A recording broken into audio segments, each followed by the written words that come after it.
ವೀಕ್ಷಕರೇ ನಮಸ್ಕಾರ. ನಾನು ನಿಮ್ಮ ಯೋಗೇಶ್ ಚಂದ್ರಶೇಖರ್, ಜ್ಯೋತಿಷಿ ಮತ್ತು ಆಯುರ್ವೇದ ಪಂಡಿತ.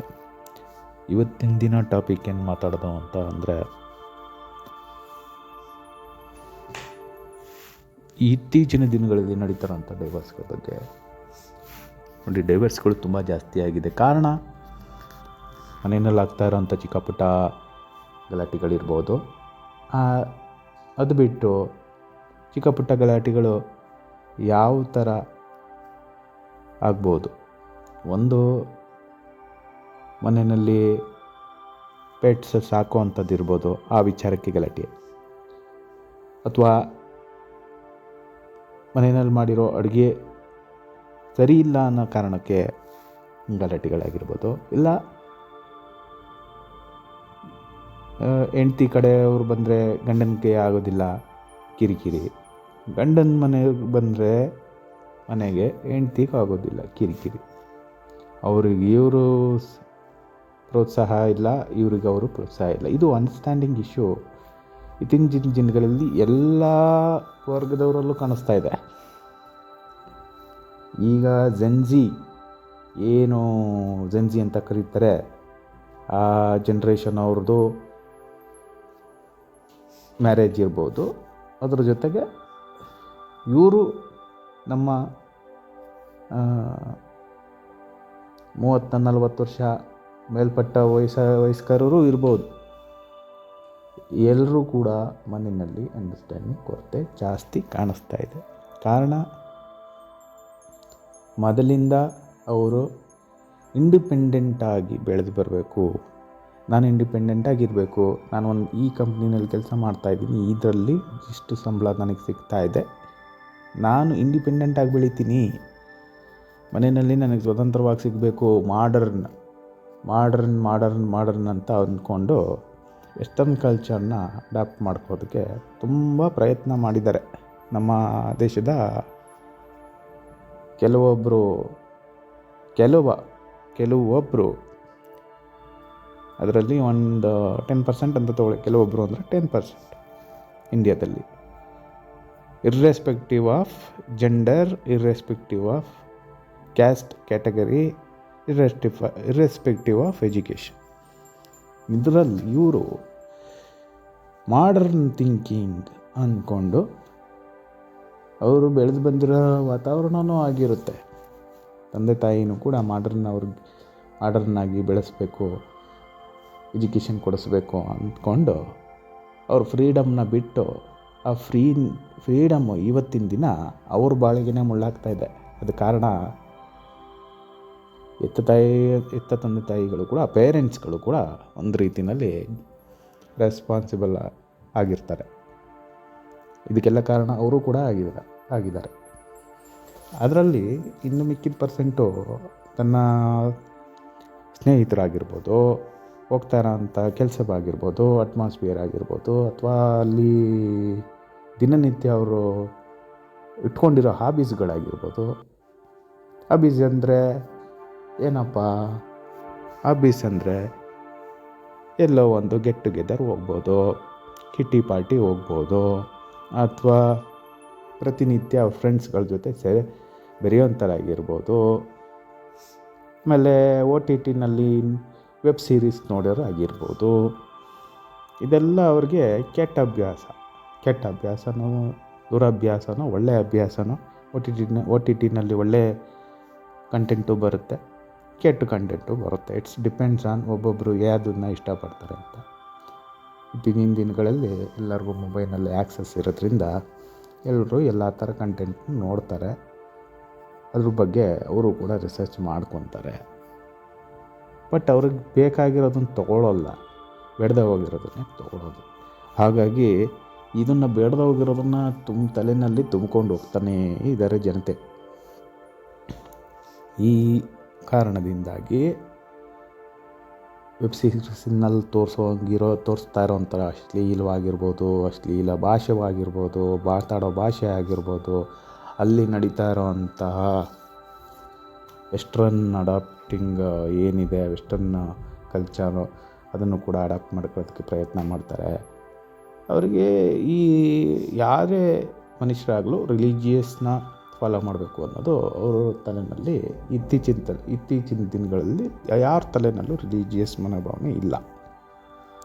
ರಿಲೀಜಿಯಸ್ ಅಂದರೆ ಏನಪ್ಪ, ಅವ್ರವ್ರ ಸಂಸ್ಕೃತಿ, ಅವರು ಹಿಂದೂನೇ ಆಗಿರ್ಬೋದು, ಬೇರೆಯೇ ಆಗಿರ್ಬೋದು, ಅವ್ರವ್ರ ರಿಲೀಜಿಯಸ್ನಲ್ಲಿನೂ ಕೂಡ ಎಲ್ಲೂ ಕೂಡ ಮಾಡರ್ನಾಗಿ ಈ ರೀತಿ ಇರಬೇಕು, ವೆಸ್ಟ್ರನ್ ಕಲ್ಚರ್ನ ಅಡಾಪ್ಟ್ ಮಾಡ್ಕೊಬೇಕು, ಅಥವಾ ವೆಬ್ ಸೀರೀಸ್ ನೋಡಬೇಕು, ಅಥವಾ ಪ್ರತಿದಿನ ಕೆಲಸ ಮುಗಿದ್ಮೇಲೆ ನಾವು ಗೆಟ್ ಟುಗೆದರ್ ಮಾಡಬೇಕು, ಇಲ್ಲ ಕಿಟ್ಟಿ ಪಾರ್ಟಿ ವಾರಕ್ಕೊಂದು ಸತಿ ಮಾಡಬೇಕು, ಎಣ್ಣೆ ಹೊಡಿಬೇಕು ಅಂತ ಯಾವ ರಿಲೀಜಿಯಸ್ನಲ್ಲೂ ಬರೆದಿಲ್ಲ, ಹೇಳಿಲ್ಲ. ಆದರೆ ಇದನ್ನು ಅಡಾಪ್ಟ್ ಮಾಡ್ಕೊಂಡಿದ್ದಾರೆ. ಈ ಅಡಾಪ್ಷನ್ ಏನಾಗಿದೆ, ಮನೆಯಲ್ಲಿ ಕೆಲವೊಬ್ಬರಿಗೆ ಇದನ್ನು ಅಭಾಸವಾಗುತ್ತೆ. ಈ ಅಭಾಸ ಎಷ್ಟು ದಿನ ತನಕ ನೋಡೋಕ್ಕೆ ಸಾಧ್ಯ?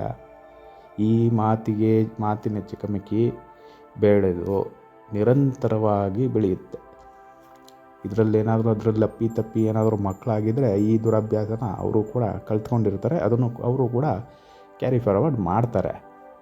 OTT ನೋಡೋದಾಗಿರ್ಬೋದು, ತಾಯಿ ಸಿಗರೇಟ್ ಸೇರ್ತಾಯಿದ್ರೆ, ಡ್ರಿಂಕ್ಸ್ ಮಾಡ್ತಾಯಿದ್ರೆ, ಅಥವಾ ಗಂಡಸು ಕೂಡ ತಂದೆ ಆದವನು ಮಕ್ಕಳ ಮುಂದೆ ಕೆಟ್ಟ ಪದಗಳನ್ನ ಯೂಸ್ ಮಾಡ್ತಾಯಿದ್ರೆ, ಅಥವಾ ಅವನೇನಾದರೂ ಕೆಟ್ಟ ಮೂವೀಸ್ಗಳನ್ನ ಅವ್ರ ಮುಂದೆನೇ ನೋಡ್ತಾಯಿದ್ರೆ, ಅಶ್ಲೀಲವಾಗಿ ನಡ್ಕೊತಾ ಇದ್ದರೆ, ಅಥವಾ ಅವನೇನಾದರೂ ಬೇಕಾಬಿಟ್ಟು ಮನೆಯಲ್ಲಿ ಈ ಥರ ಇದ್ದರೆ ಮಕ್ಕಳು ಕೂಡ ಅದೇ ರೀತಿ ಫಾಲೋ ಮಾಡ್ತಾರೆ. ರಿಲಿಜಿಯಸ್ ಅಂದರೆ ಸಂಸ್ಕೃತಿ, ಅವ್ರದ್ದೇ ಆಗಿರೋ ಒಂದು ಸಂಸ್ಕೃತಿ, ರೆಸ್ಪೆಕ್ಟಿವಾಗಿ ಬೆಳೆದು ಬರುವಂಥದ್ದೇ ರಿಲಿಜಿಯಸ್.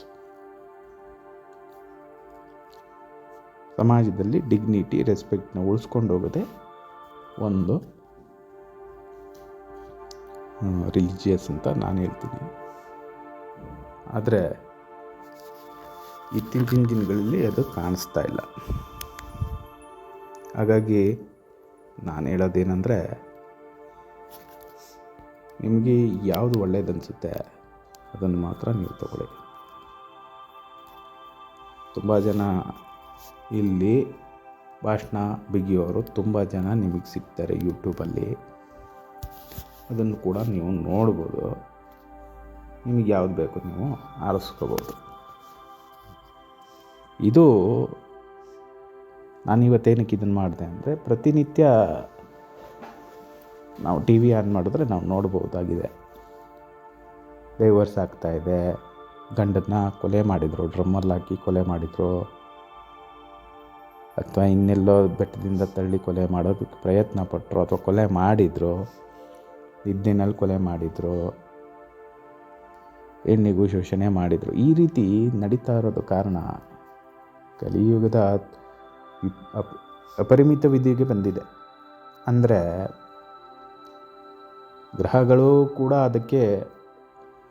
ಗ್ರಹಗತಿಗಳು ಕೂಡ ಅದೇ ರೀತಿ ಒಂದು ರೀತಿಯಲ್ಲಿ ಚಲನೆ ನಡೀತಾ ಇದೆ. ಅದರಲ್ಲಿ ಮನುಷ್ಯರದು ಕೂಡ ಭಾವನೆಗಳು ಚೇಂಜ್ ಆಗ್ತಾಯಿದೆ. ಮುಂದಿನ ದಿನಗಳಲ್ಲಿ ಮದುವೆ ಅನ್ನೋಂಥ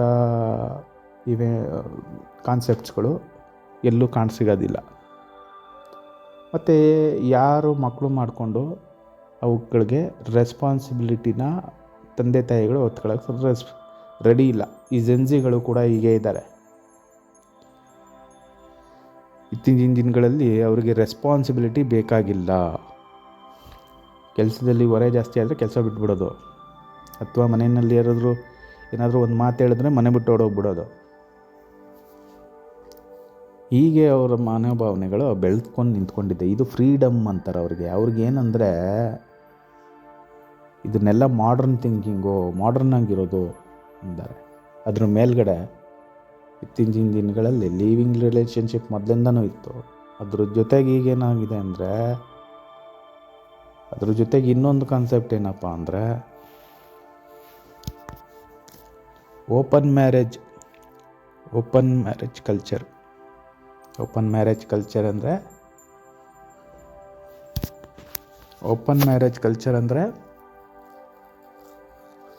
ಇಬ್ಬರು ಮೊದಲೇ ಡಿಸೈಡ್ ಮಾಡ್ಕೊಂಬಿಡೋದು, ನಾನು ಯಾರ ಜೊತೆನಾದರೂ ಹೋಗ್ತೀನಿ, ಅದನ್ನು ಕೇಳೋದಕ್ಕೆ ನೀನು ನನಗೆ ಕ್ವಶನ್ ಮಾಡಬಾರ್ದು.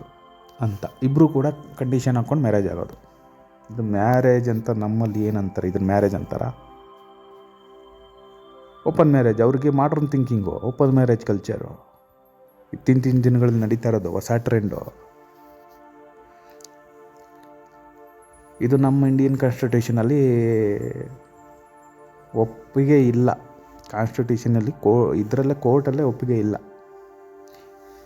ಇವರು ಏನಪ್ಪ ಓಪನ್ ಮ್ಯಾರೇಜ್ ಕಲ್ಚರಲ್ಲಿ ಏನೇನೆಲ್ಲ ಆಗ್ಬೋದು ಅಂತ ಒಂದು ಸತಿ ನಾನು ಕೂಡ ತುಂಬ ಜನ ಕೇಳಿದ್ದೆ, ಇಲ್ಲೂ ಕೂಡ ಆಡಿಯೋನಲ್ಲಿ ಮಾಡಿ ಹಾಕಿದ್ದೆ. ಓಪನ್ ಮ್ಯಾರೇಜ್ ಕಲ್ಚರಲ್ಲಿ ಇವಳು ಹುಡುಗಿನೂ ಕೂಡ ಯಾರ ಹುಡುಗನ ಜೊತೆ ಬೇಕಾದರೂ ಸುತ್ತಬೋದು, ಅವನ ಜೊತೆ ಸೆಕ್ಸುವಲ್ ರಿಲೇಷನ್ಶಿಪ್ ಇಟ್ಕೋಬೋದು.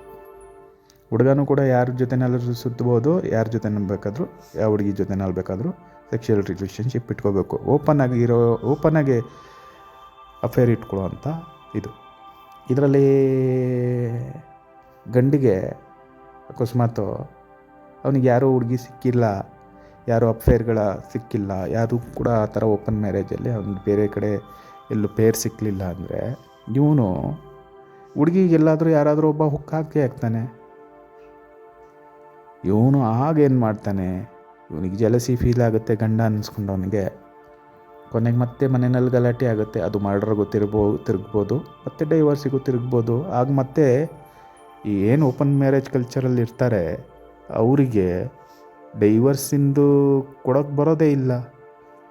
ಆಗ ಹೆಣ್ಣಿಗೆ ಅವಳಿಗೆ ಯಾರು ಓಪನ್ ಮ್ಯಾರೇಜ್ ಕಲ್ಚರಲ್ಲಿ ಒಪ್ಕೊಂಡು ಮದುವೆ ಮಾಡ್ಕೊಂಡಿರ್ತಾಳೆ ಅವಳಿಗೆ ಅದು ಏನು ಡೈವರ್ಸಿಂಗ್ ಮಾಡಬೇಕಾದ್ರೆ ಅಥವಾ ಹೆಣ್ಣಿಗೆ ಯಾವಾಗ ಮದುವೆಯಿಂದ ಡೈವರ್ಸ್ ಯಾವಾಗ ಮಾಡ್ಕೊಳ್ಬೇಕಾದ್ರೆ ಅವಳಿಗೇನೋ ಅಲಿಮನಿ ಸಿಗುತ್ತೆ ಪರಿಹಾರ.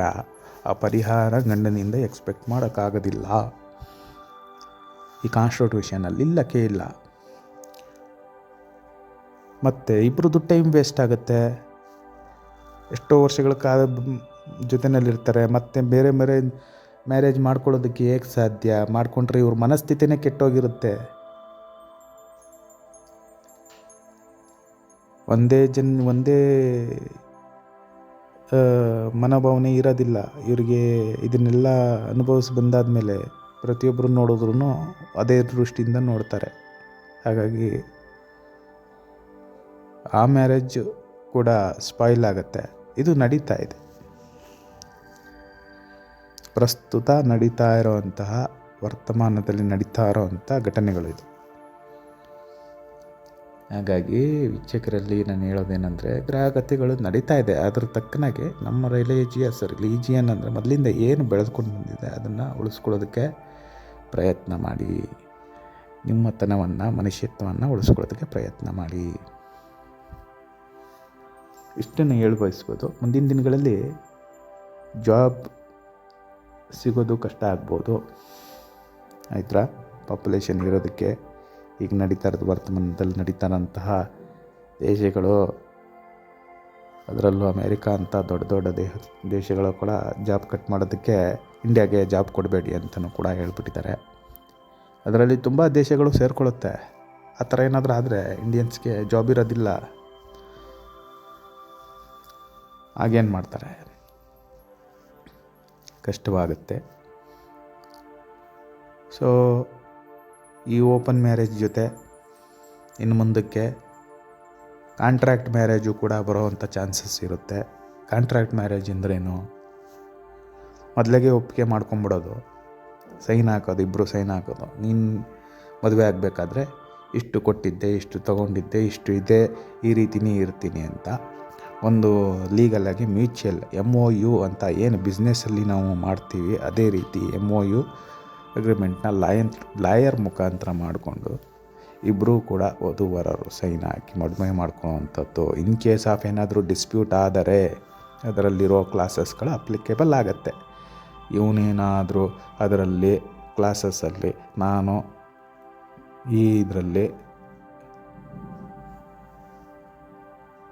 ನಾನು ವರದಕ್ಷಿಣೆ ತಗೊಂಡಿಲ್ಲ ಅಥವಾ ನಾನು ಡೈವರ್ಸ್ ಆದಮೇಲೆ ನಾನು ಪರಿಹಾರ ಕೊಡೋದಿಲ್ಲ ಅಂತ ಗಂಡು ಏನಾದರೂ ಡಿಕ್ಲೇರ್ ಮಾಡಿದರೆ ಅದು ಅಪ್ಲಿಕೇಬಲ್ ಆಗುತ್ತೆ. ಅಂದರೆ ಈ ಕಾಂಟ್ರ್ಯಾಕ್ಟ್ ಅಗ್ರಿಮೆಂಟ್ ಕೂಡ ನಮ್ಮ ಕಾನ್ಸ್ಟಿಟ್ಯೂಷನ್ನಲ್ಲಿ ಒಪ್ಪಿಗೆ ಇಲ್ಲ.